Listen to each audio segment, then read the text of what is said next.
Heads up, big Loki Season 1 spoilers coming your way. Be honest, were you surprised to see Kang the Conqueror, He Who Remains, pop out of that elevator? I mean, we all sort of suspected Kang would be revealed in some way at the end of the Loki show, but as the new big bad, my money was on King Loki, but alas, instead we shifted gears to the Kang show. But also, not quite Kang? The character we met was a hybrid combining two different Marvel characters together. Which ones exactly? And what does it mean for the MCU's future? Let's discuss. You know what's the ultimate big bad move? To eat an apple in front of people. Nothing says jerk quite like apple eating, right? It's weird. Not what you were expecting, Anyways, when Jonathan Majors sauntered out of that elevator munching on a green apple, you knew two things. One, that this was Kang, because we all know of that high-profile Jonathan Majors Ant-Man 3 casting as Kang the Conqueror, and we're all hoping Kang would be involved in the Loki finale. And two, that he was bad news because of the apple eating. I like it. But then we realized something interesting. This actually wasn't the Kang the Conqueror that was going to be terrorizing the MCU for hopefully many years to come, but rather this was a variant of him.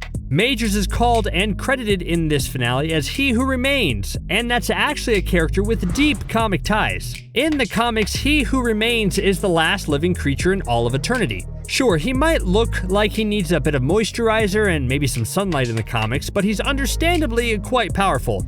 It was He Who Remains who created the Timekeepers, who, unlike in the MCU, are real beings in the comics. This was another instance of the MCU taking a familiar comic story and character and adapting it to fit their needs in a way that streamlines things so they're easier to understand. Instead of having the MCU's version of He Who Remains be a separate character who creates actual Timekeepers, the Jonathan Majors version created the TVA and faked the Timekeepers Wizard of Oz style, while controlling everything himself. They also made him a Kang variant, while hinting at a whole plethora of more evil Kangs getting ready to show up down the line to cause serious trouble for everyone. One thing to note is that this He Who Remains Kang variant also has a lot of similarities to one of Kang's other big variants, Immortus. In the comics, Immortus is an older version of Kang who is a bit more of a good guy than the main Kang the Conqueror, who after a lifetime spent fighting himself is just generally tired of things.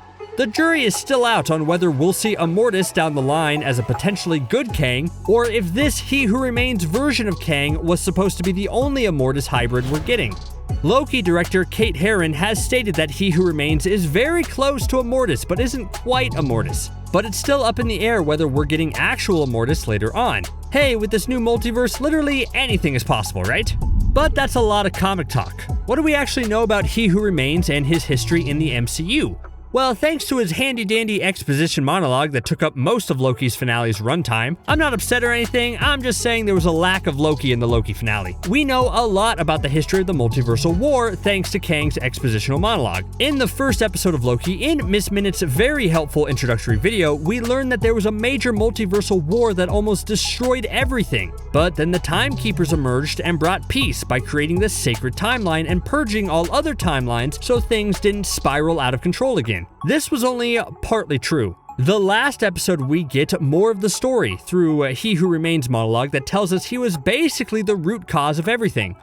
A variant of himself in the 31st century discovered that there was a multiverse, and because all the other variants of him were also discovering the same thing, they soon made contact, and for a while there was peace and narcissistic ego stroking. But some of the variants of He Who Remains just wanted to conquer, and soon an all-out multiversal war broke out between Kang variants. He Who Remains soon put an end to the Multiversal War by harnessing the power of Alioth, the beast capable of consuming time and space itself to keep everything in line. He then created the facade of the ruthlessly efficient and bureaucratic TVA. Now, it's never explained exactly why He Who Remains had to put on a front and create fake timekeepers and lie about the creation of TVA agents. I mean, couldn't he have just been open about the events and led the TVA not from the shadows? But the way I see it is, maybe he didn't want people to get the wrong idea.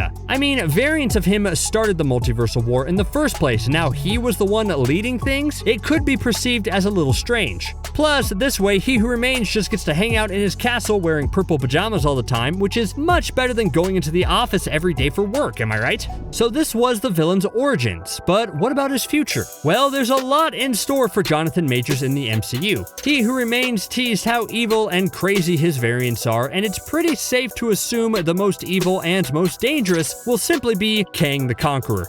It's a little unclear whether the statue of the character we saw in the Loki finale is in fact Kang the Conqueror or just another Kang variant, but whatever the case is, if we didn't know it before, we certainly know it now. Duh. Of course you did. Kang is here to stay, so we all better watch out.